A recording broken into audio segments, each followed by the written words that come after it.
So guys, magmumukbang tayo ngayon ng malapuntik. Ayan, pinaksiw natin to. Paksiw yung luto.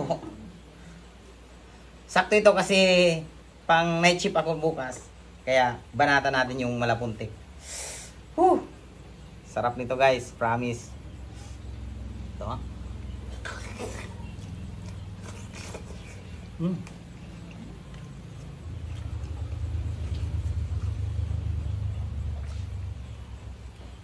Masarap guys.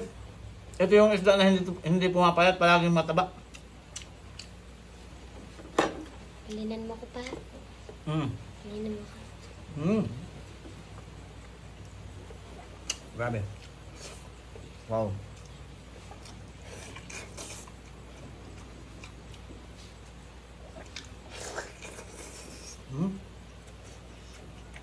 Taba.